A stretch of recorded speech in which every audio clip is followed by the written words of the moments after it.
Welcome to this video.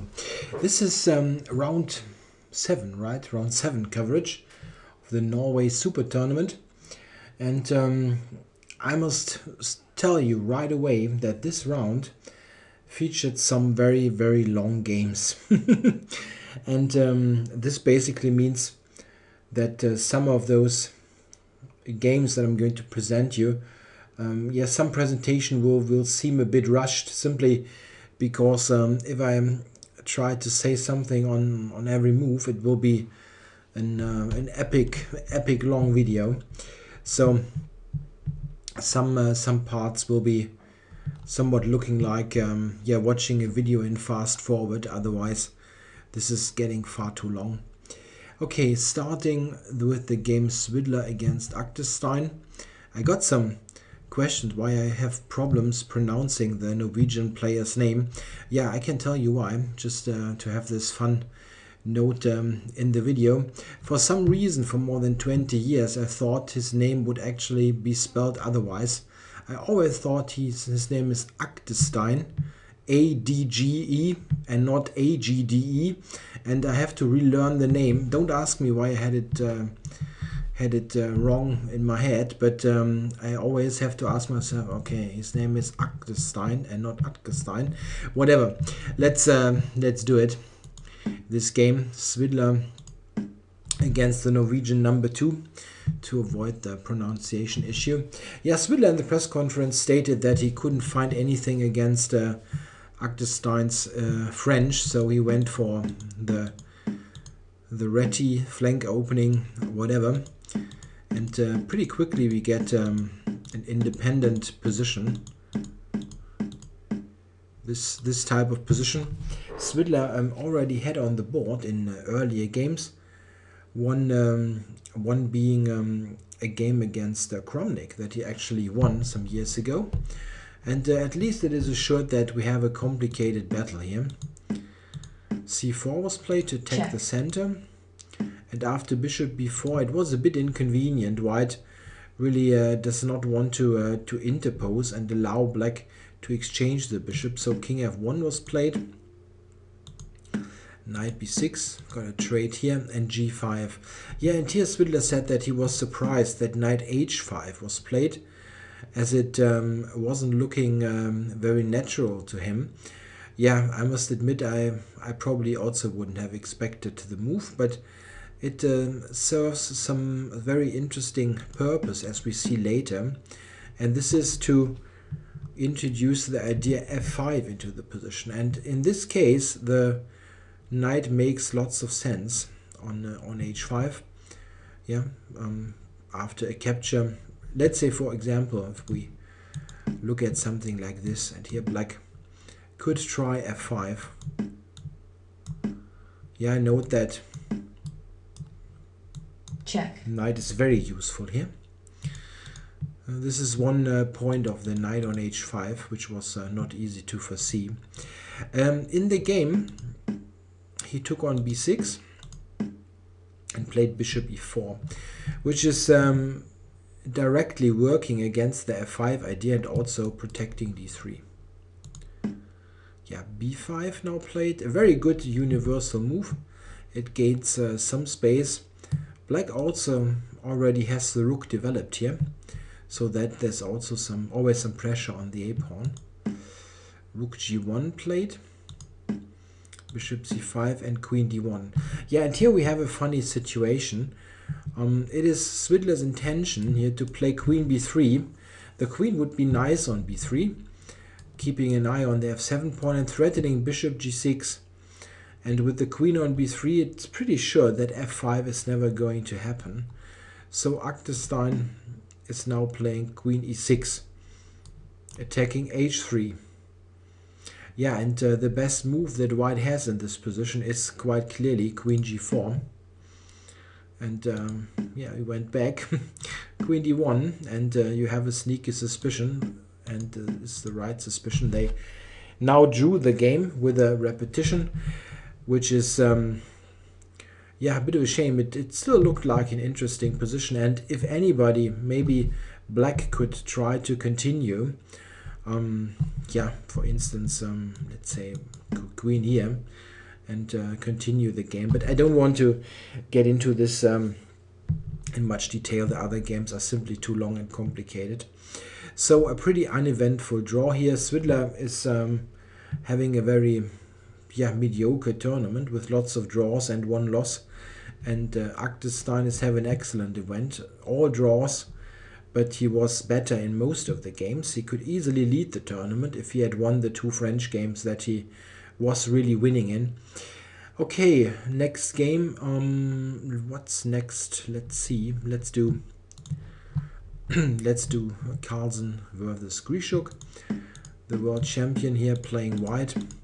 And as expected, we had Grünfeld on the board. If Carlsen is going for d4, he can expect the Grünfeld from Grishuk by now. And bishop g5 is Carlsen's choice. This is somewhat less popular line, which does not mean it is necessarily a bad line. It's only a bit dry at times. After knight e4, white has a choice, can retreat to h4 to f4. Very often we get this type of position after c5. An alternative here is d takes c4. This is a bit sharper, where white can get back the pawn like this. Yeah, c5. Now we very often get this type of position. Yeah, fairly typical situation. White differing from many other Grünfeld positions, has a pawn on d4 supported by the e-pawn, so the center is not under such pressure. It's got a stable center. On the other hand, black has pretty good pieces and no direct problem. The only piece not doing that much is in fact the Grünfeld bishop. Here it's looking at a pawn that is very securely protected. Queen a4 and queen a5. Also a typical maneuver. Black wants to get the queens off before there is too much pressure on the queen side. For example, white could do something like this at one point. So we got queens off, and in fact we see mass trades here on the c file. Check. Yeah, and what now? Draw agreed? Yeah, not with Carlsen really. He continues from here, and in fact he definitely will get something. Look at this. The knight is nearing the queen side, and black basically was forced to set up the position that he has. Now check. Carlsen took on c6, giving up his bishop pair, but in the process, especially after this, the bishop b8, setting up a position where this type of setup is not really attractive. Black has got this bishop on c8 and all pawns are on light squares, while white is dominating here with the knight and the bishop on the dark squares. So we have a very one-sided endgame now. That certainly is a position perfectly tailored for the world champion. The question, however, is, whilst white is certainly somewhat better, the question, however, is, can you really win it? And I will go through most moves here quickly. Here it's of course important to keep the knight. I don't want to let it exchange against the b6 bishop, so that we got opposite colored bishops. Need to keep it on the board. And it is quite remarkable that we got to a position where with those kind of moves white is very close to winning a pawn. Grishuk did a very good defensive job. I think he covered f6 here, bishop f6, and avoid the trade. What black absolutely never can allow is it's a trade of dark squared bishops. If we, for instance, I wonder if I have a way to get to this configuration without blundering something. But yeah, let's say just it does not really make any sense, right? Okay, I'm still going to do it. Here white can win a pawn with knight g5 with a double attack. But I just wanted to show the type of position that black should avoid. Let's say something like that. Yeah, maybe even this here. And now black is totally boxed in with the bishop. He shouldn't trade dark squared bishops other than, okay, you can trade it against the knight, yeah, to get opposite colored bishops, but bishop against bishop, absolutely never, as then we have the pure knight advantage against the very bad bishop. Okay, Giri actually allowed this double attack in order to play c5, get rid of his weakness and activate his light squared bishop. This was a very good defense, I think. And here it's an interesting judgment call. Should white take f7 or h7? Carlsen decided to take h7 to get the idea of generating a passed pawn here. It's debatable. I don't really think that knight f7 is any better. Probably this is going to be played. And black has nicely activated his position. Now takes. And it's very difficult to make any headway here. If we look at this, there is this important move leading to opposite colored bishops. And this black will draw quite easily. It is very difficult to really make something out of it, I think. And this was played. Black activated his bishop. Check.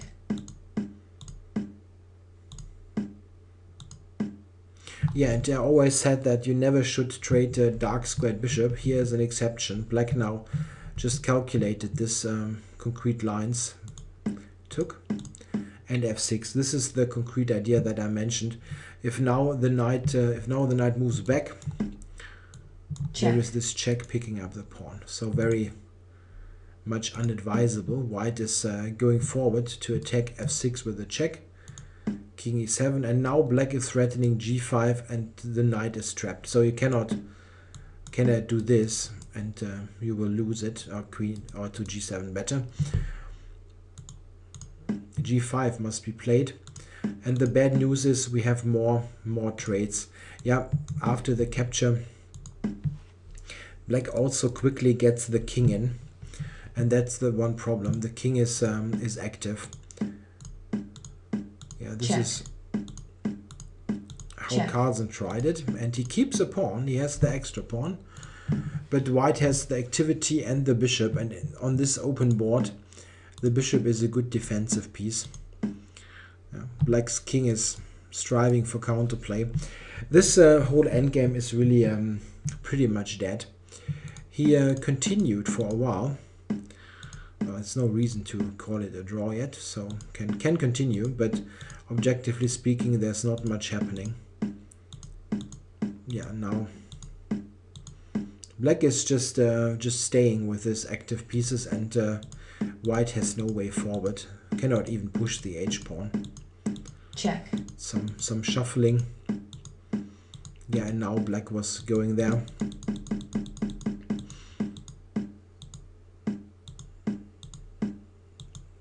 And here a draw was agreed. Yeah, somewhat typical of Carlsen's style, going for this very slight advantageous endgame. It was nice for white, certainly, but maybe it really wasn't enough for a win. I didn't see the press conference, but I think this was basically what Carlsen said. It was better all the way, but is it winning? Probably not. And Giri, I think, stated that it was a very uncomfortable experience to play this game. I can very much see what he's trying to say. It's just yeah, a pure defensive job. Never threaten anything in the whole game. Not much fun. Okay, the next game to look at is Kramnik Aronian. Kramnik Aronian. And still a match of, I guess, disappointed players.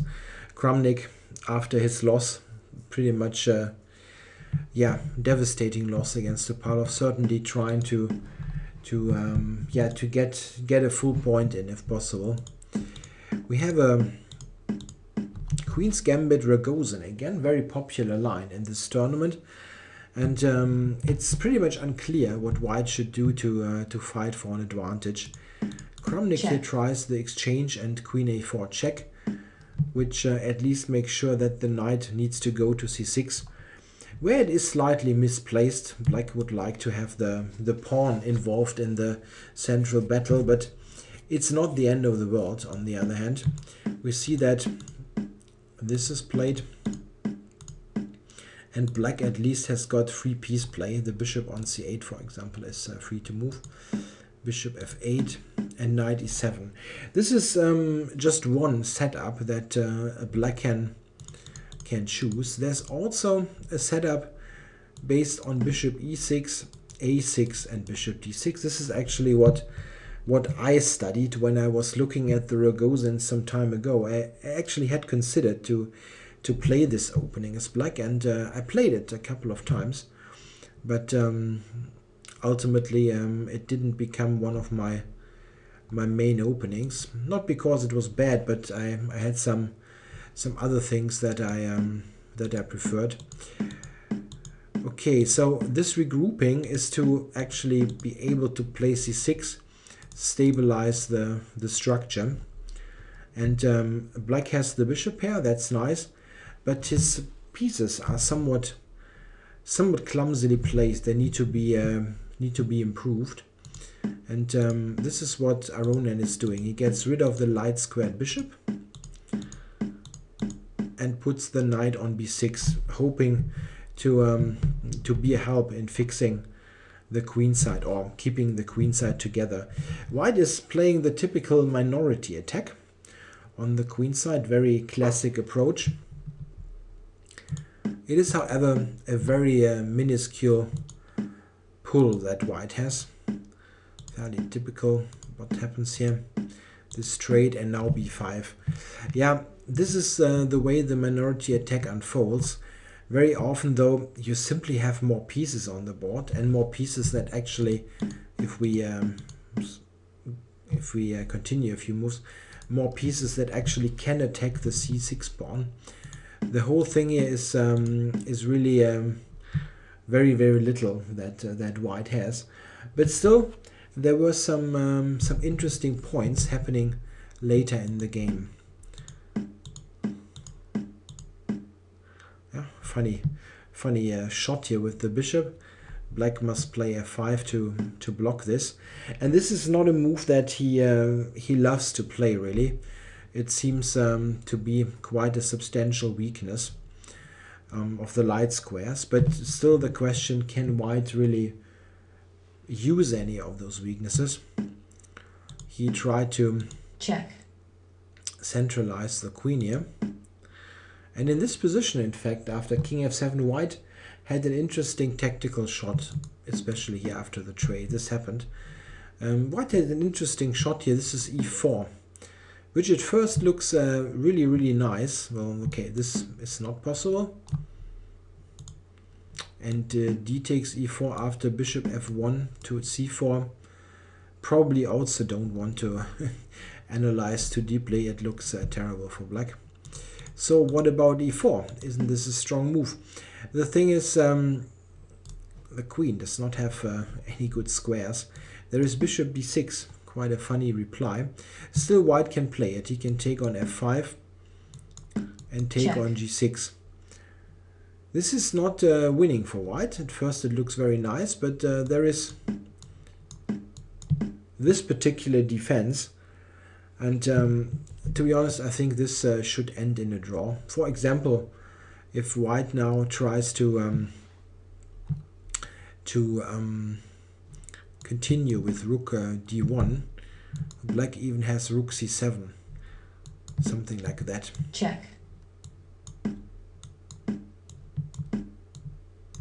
Might happen with a completely drawn rook endgame. e4 was interesting, but probably ultimately not sufficient to get anything. Kramnik repeated a bit and then rerouted the queen just back to the queen side. In those kind of position, you basically try to alternate between various setups, trying to keep the pressure on and wait for chances that maybe the other side gives you. It also makes sense to prolong the game a bit, and with the clock ticking down, trying to get to new threats that maybe are not easy to handle with little time. So there was a bit of shuffling.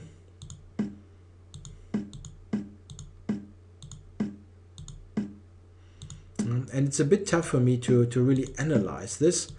It's always clear that white is having the better chances, but are you really able to break through? There was one particular spot here when queen b2 was played. Here it seems that queen b1 was an interesting way to play. The idea is that it covers the e4 square in contrast to queen b2. The idea is to play bishop a4, queen c2, and then take c6. This is in fact not so easy for black to parry. One possible line, if black is not really doing anything, is this: bishop a4, queen e6, and queen c2. Yeah, okay, here's the question. Queen e4 is a possible continuation, leading to white being quite some pawns up, but is this winning? It's not totally clear to me, even if we look at this move where black just gives up the pawn. Let's say, for example, we do this, not bishop b5, and white will get d5. I'm not totally sure that this is winning. The whole thing is very difficult. I guess he missed something here, Kramnik. It really looks like after f5 has been played and white is close to getting to the queen side, there should be something.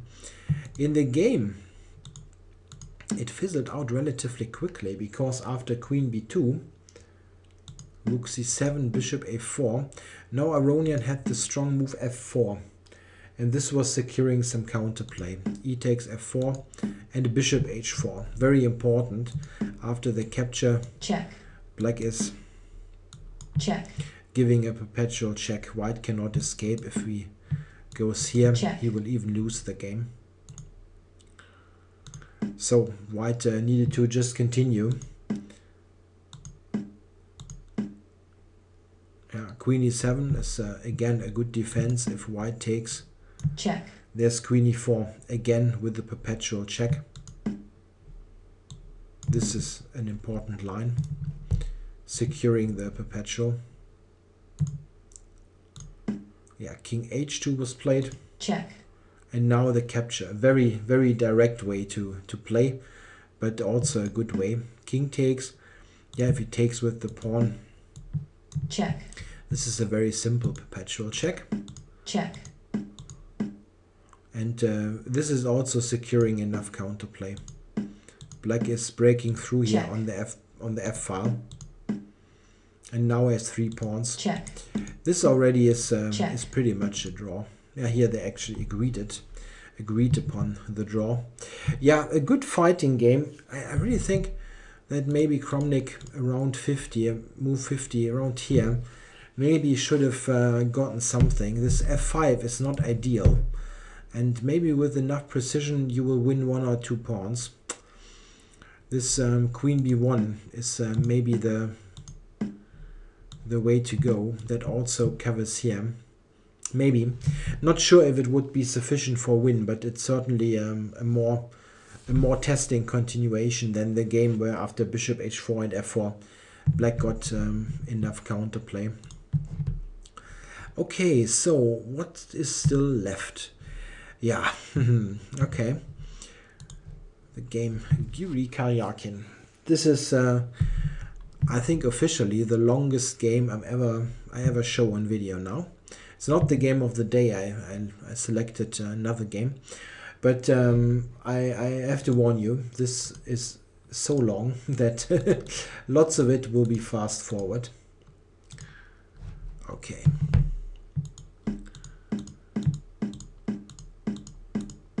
We have this type of opening again. We have seen this before in some games, with Giri being on both sides now. This d5, where black is here setting up a center. Here e5 also was possible, but Karjakin goes for g6, which is the the other way to set up the position. H4. Yeah, quite commonplace nowadays, this kind of move, trying to get in H5 quickly or provoke some sort of answer like H6. And we get a position that can easily arise from various English opening structures with reversed colors in all shapes and sizes. White has good pieces, active pieces. Black has a good central control. We get this straight in here, like this. And black takes with the queen.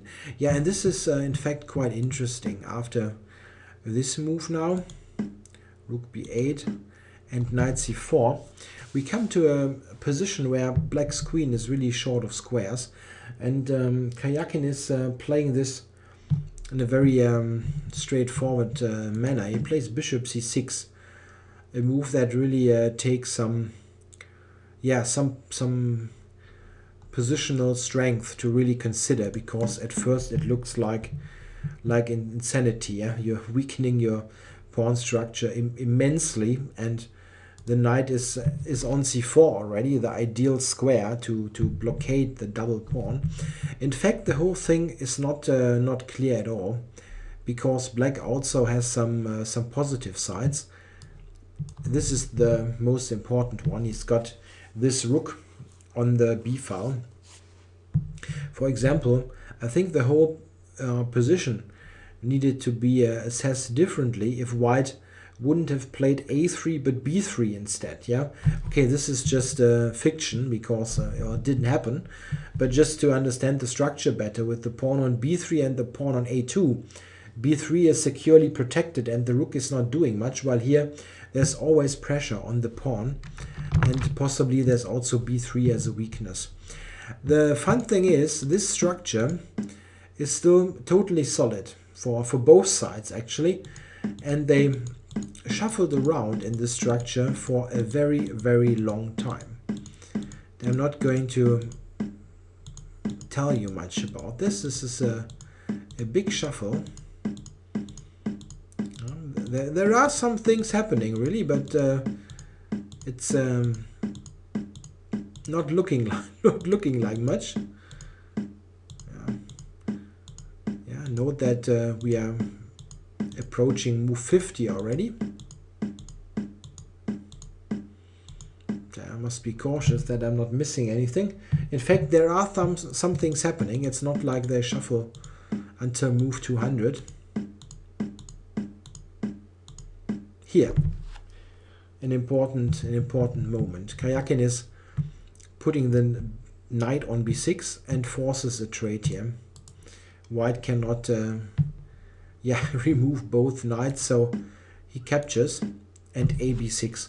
Yeah, is this an accomplishment for black, this improvement of the pawn structure? In some way, yes. On the other hand, look at the rook. The rook now has very little maneuvering space, and in fact, if we continue a bit, and they really shuffled for a long time. Check.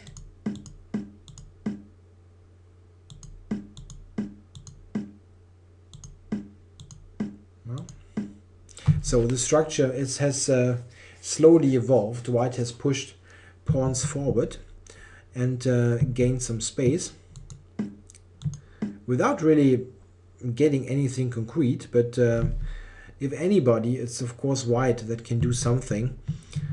The rook here is trapped. Black cannot really move it, and white has the somewhat better minor piece in this very close structure with the knight. The knight, however, is also not very mobile, but it's a good. It's nicely posted on c4. The next important thing is happening here. Black is attacking the e4 pawn, trying to open up the central positions. So white is closing the position. Black is here returning the exchange or giving up the exchange. Quite a funny situation. The thing is that after rook b4, knight a3, c2, the rook will be lost anyway, or the exchange will be lost.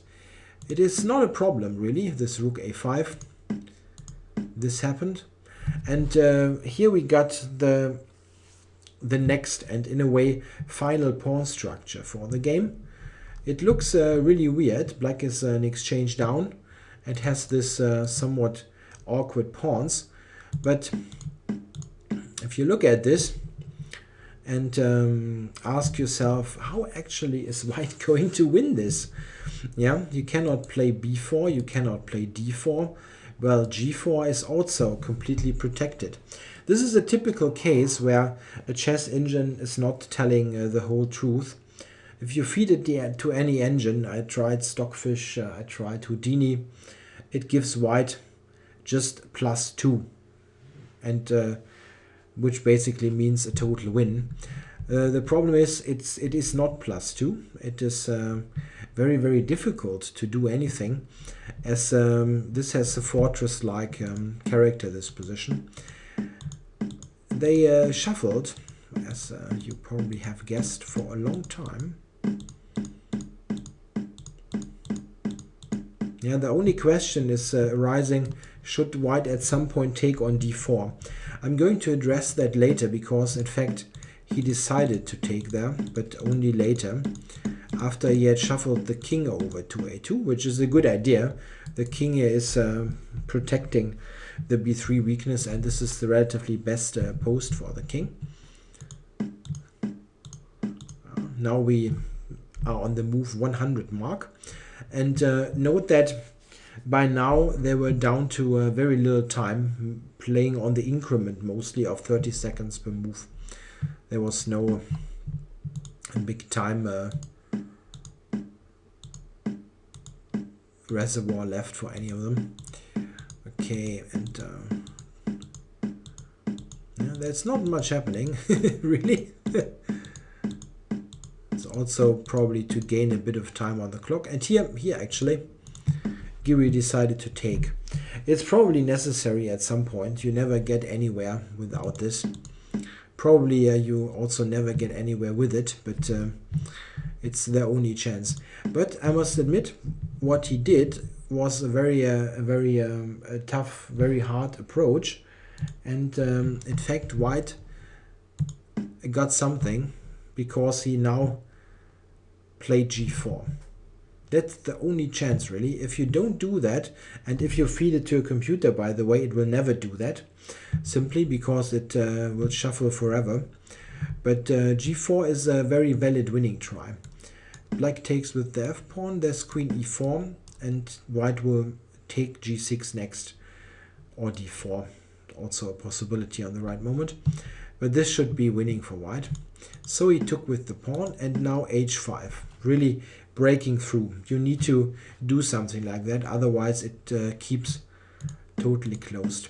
And white is entering. Yeah, this gets now quite tough to play. c5. Yeah, a tough decision. Is this the right move, or should black avoid it? The computer initially suggests that queen c7 should be better, but queen to e8 at the end is still very strong. Attacking here, very tough to hold. This was played. Check. Queen f7, king a6, and now rook c2. This position is in fact a very, very critical one. Rook c2 turns out to be a mistake. It is very difficult though to assess this here, keeping in mind that both players are really playing on the increment only. It's very difficult to play this. The problem is, after rook c2, Karjakin plays queen c6, and this queen now has some serious counter-attacking potential if the rook moves away from the second rank, also queen to d5 sometimes. It seems that instead of rook c2, and the idea is certainly very logical, getting it into the attack, white should have played queen e8 first, covering the important squares, especially c6, keeping this attacked.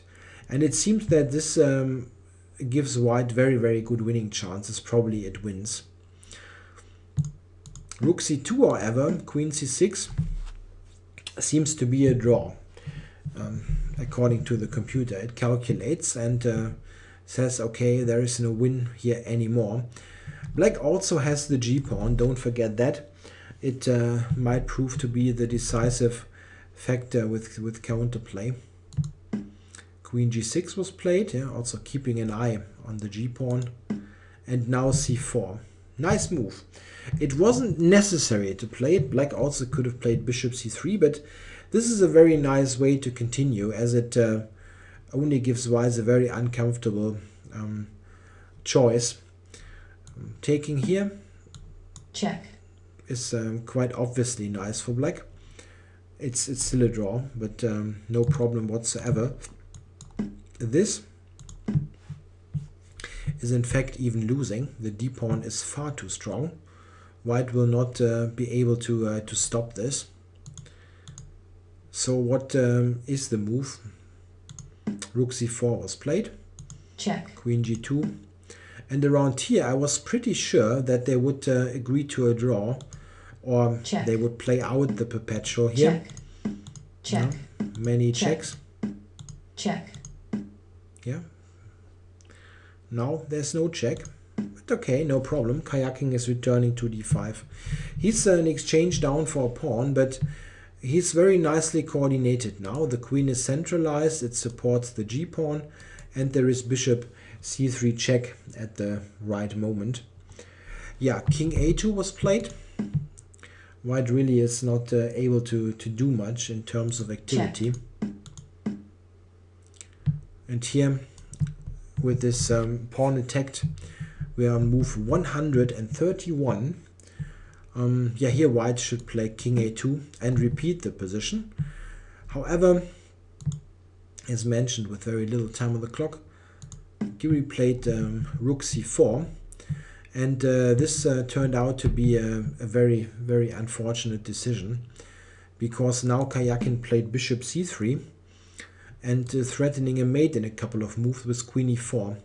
And the worst is, for white, there is no way to prevent it. It's a very, very unlucky situation. White has no check, and queen e4 is just a totally deadly threat.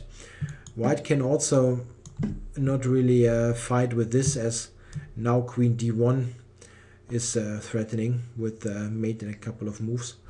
So after bishop c3, after this very long fight of more than 7 hours, Giri resigned the game. Very tough loss after 131 moves.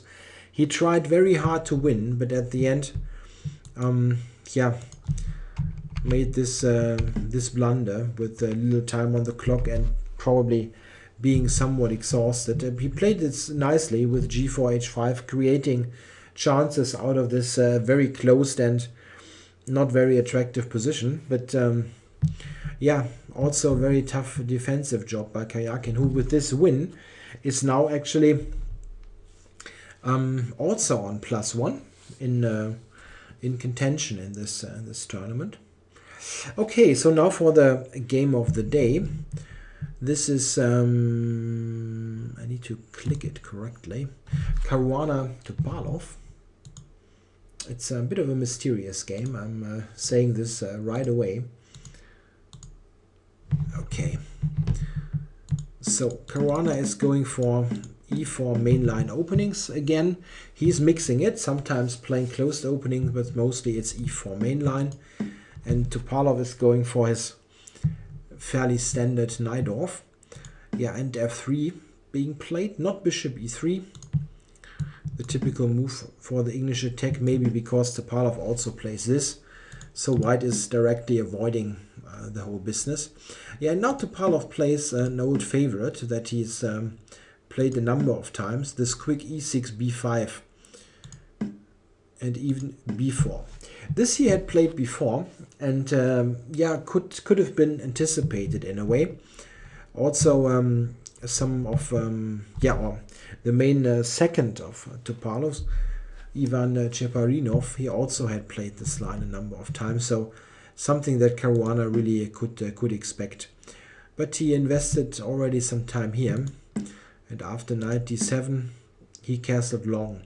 Yeah, the whole thing is very complicated, obviously, but here is still a chance to play it in a somewhat more sedate manner with c4. This would probably be my choice. If you give this position to me, I would chicken out and not castle long.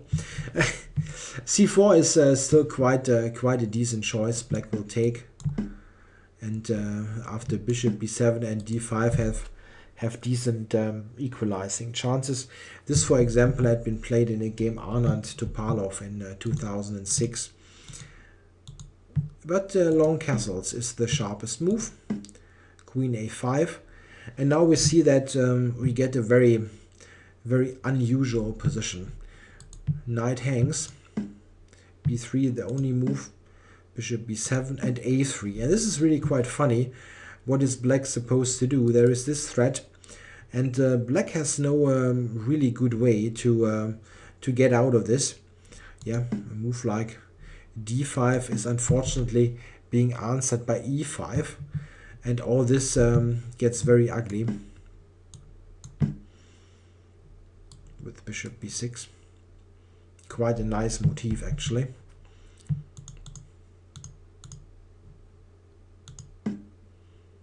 Queen c7 and ab4 being played. Yeah, this looks really weird, right? But this has been played a number of times, and I'm a bit surprised that Caruana here is, after those moves, spending lots of time. Look at this. 147. Spent almost 30 minutes on this move. And this is quite remarkable, as this position already had been played by Cheparinov. And if you prepare for Topalov, you also have to check the seconds game, of course.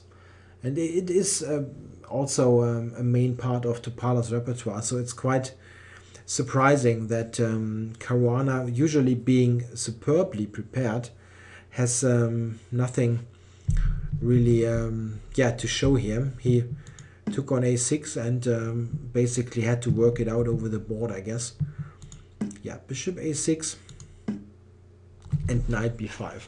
The whole situation is, of course, very sharp. White is a pawn up, but has a totally untidy position, with the pawn here on b3, the knight on the rim, bishop a3, sometimes coming with a tempo. Yeah, black must take this. This is clear.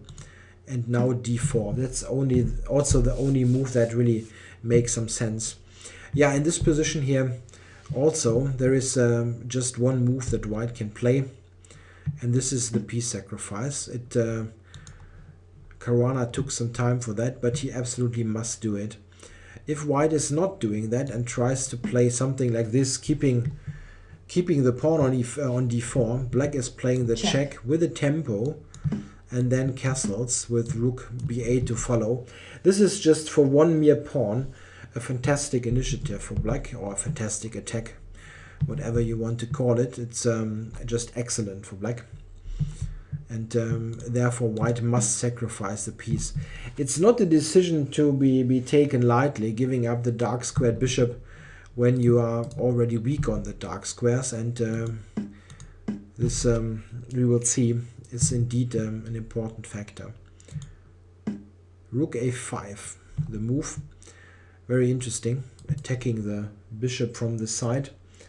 By the way, instead of queen d4, white also had the option to play e5, and this is maybe actually the better move than queen d4. e5 is very sharp. Black now only has one reply. He needs to attack the b5 bishop. You cannot really move any of the knights, and this is pinned. The queen cannot take because of rook e1, and yeah, you don't want to move the f6 knight after queen d4. It looks really ugly. So you must counter attack with rook a5 or rook b8, and after that we could get to this position. Very complicated stuff. In fact, you can continue this line for a while. There are many options. One could be to just take here and playing with the idea of f4. This is an interesting position and probably really unclear. White has two pawns for the piece, but still an attack. Yeah, well, 2 pawns. This is the f6, so 3 pawns technically speaking, but it's a very, very complicated position.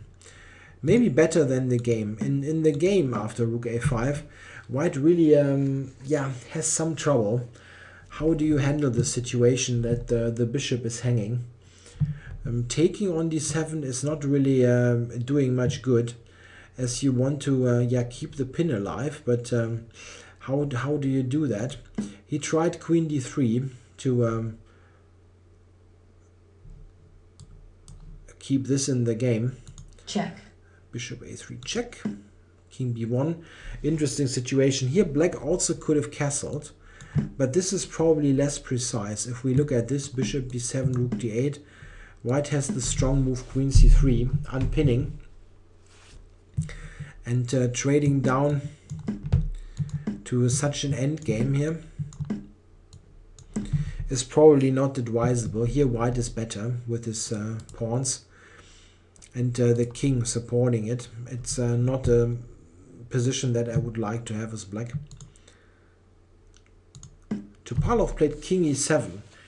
This yeah, is a somewhat brave move if you have castles as an alternative, but why not? The king is relatively safe here. It's on a dark square, so the dark square weaknesses that white has, meaning that this bishop is simply protecting all the important squares. So white does not have really a great attack.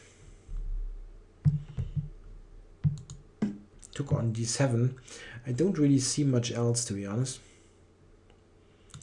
Knight d7 and knight c3. Maybe here again queen c3 was an idea. This is a worse version of the endgame, of course, as in comparison here black is far better coordinated, but maybe it was still what white should try.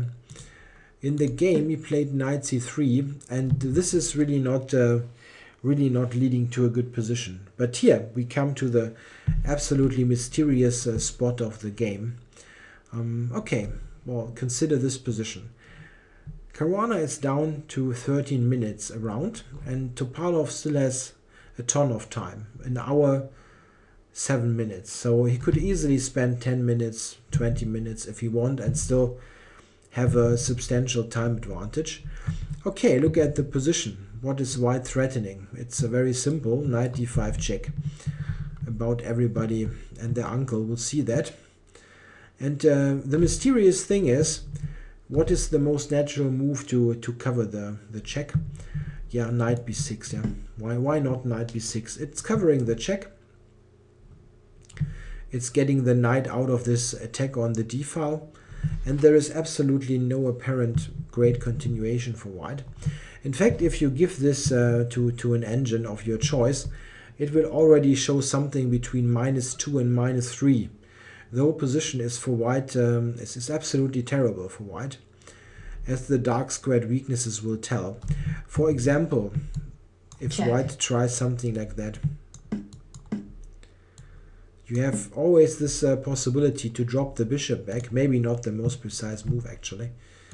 This could be the move to start with, so that black actually has king f8 if possible. But what I'm getting at is the light squares here, or this is wrong. The dark squares here on the white side are very weak.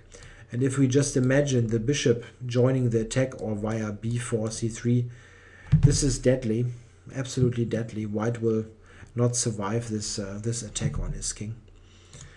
Knight d5 is, however, very cooperating in a way. This is a bit more tricky, but there's queen c5 attacking the knight, and if it drops back, there is g6. I'm not saying that this is totally easy to see, calculate, and evaluate, but the strange thing is, here Topalov really has a ton of time. He can easily spend, as mentioned, 10 or 20 minutes to try to evaluate this, and instead he just plays in 2 minutes the move knight e5, and this completely throws away all advantage. After this, only white can be better, and I absolutely don't understand what he's doing here. Well, knight d5 is totally Check. obvious. What else is there? And now black must give up the exchange. So instead of playing with a piece for 3 pawns and an attack. He is an exchange. Yeah, he has given up the exchange here, so that we now have a rook and 3 pawns against 2 minor pieces. Normally, the 2 minor pieces in a middle game type of position, are quite nice, but here in this concrete situation, it's not easy at all, as the pieces, due to a lack of pawns, don't really have that stable squares. It's not so easy to play. Queen c3, maybe this was the initial idea, is just blundering Check. due to the check and wherever black Check. is going. Here there's probably even a checkmate, or h8 hangs, but the main thing is you lose the bishop here. So queen c3 is not possible. Yeah, played rook c8, or very quickly c4, and bishop c5. Yeah, the thing is that black still has this bad king position to play against. And if we consider this happened. At first I thought, well, shouldn't this be good for white? With 3 pawns, rook and 3 pawns. I think there are circumstances where white would be really substantially better. And this is a queen trade without any deterioration of the pawn structure. If white can trade queens and keeps the structure, it would be excellent for him. The problem is, it is maybe not easily possible. In the game, king e8 was a strong move. Yeah, here he invested 20 minutes, and this was a strong move. I mean, sometimes it really helps if you think a bit about your moves. Yeah, king e8 is a very strong move now by Topalov. The idea is to play knight e7 and possibly to c6. This was a wrong arrow. Going here, or maybe to d4, depending on circumstances. And here it is very tricky now to play something else than what Caruana played. And I probably think that Caruana saw the game continuation and considered, okay, maybe I cannot win this, but at least I'm not going to lose it. He was certainly aware that he had a losing position some moves ago. And he decided to play rook d3. Why is this a far-reaching decision? Yeah, because of knight e7, and now your queen is attacked. Where should you put it? The only really a good square is e5, trading queens. Going somewhere offside is probably not advisable when black is starting to go near the king. He played queen e5, and this certainly was the plan, getting rid of the queens. Yeah, black traded and played knight c6. This is what I meant, a queen trade without any pawn structure deterioration. Here e5 is gone and e4 is weak. So this endgame that we get now with f6 is not as advantageous as it could have been for white, or could have been is the wrong expression, as white would have wished it to be with a good pawn structure. Here black in fact has good squares for the pieces, especially the knight. The knight on e5 is of course excellent, and at the moment it's not easy for white to get those pawns rolling. Probably the whole thing is about equal now.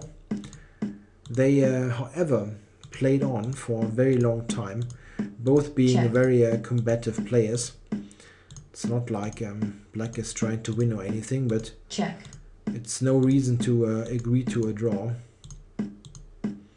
Yeah, white must try to somehow organize his rooks and king to get the pawns rolling, but it's not easy. Check. Black by now is very nicely coordinated. Check. So we can go on a bit because there in fact was some change in the structure.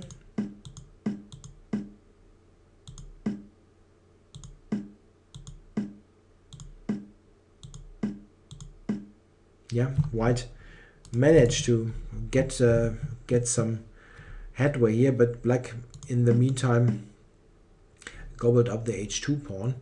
And here after b5 we have a Check.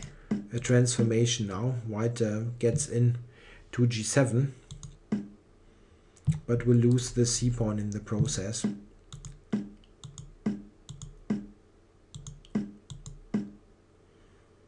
It's simply not much left, only those 2 pawns. Yeah, and here Check.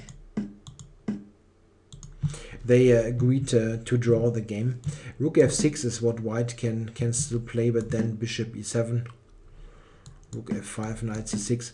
By now, at the right moment, you can also just give up one of the pieces against the pawn and draw. For example, here, if black wants, he can simply take here and draw this position.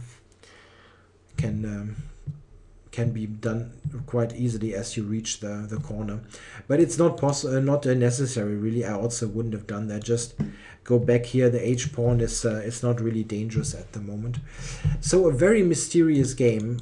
Topalov could easily have gotten good chances to win the game if he had not played knight e5 instantly, but went for knight b6. And after that, it's very tough to give white some advice, it seems. Yeah, as it happened, Check. in the game we got this endgame, which is probably about equal and which was drawn pretty convincingly by Topalov. So yeah, a good and interesting fight, but still strange why knight e5 was played almost immediately instead of knight to b6. So maybe a somewhat lucky escape here for Caruana. Okay, I hope you enjoyed the coverage for round 7. We have only 2 rounds left, and in fact before the final 2 rounds there will be a rest day, so no coverage on Wednesday. The tournament situation now is quite funny, as we have 4 players on +1, Karjakin, Kramnik, Caruana and Carlsen. So 4 players are shared first, and there are even 2 players with 50%, Grishuk and Aktestein, and they both have some slight chances as well, of course. Especially Aktestein could easily have been on +2. He has got 7 draws, which is an excellent result, but could easily have won 2 games. Okay, I hope you enjoyed it. I'll be back with coverage for round 8 on Thursday, that is. Thanks for watching.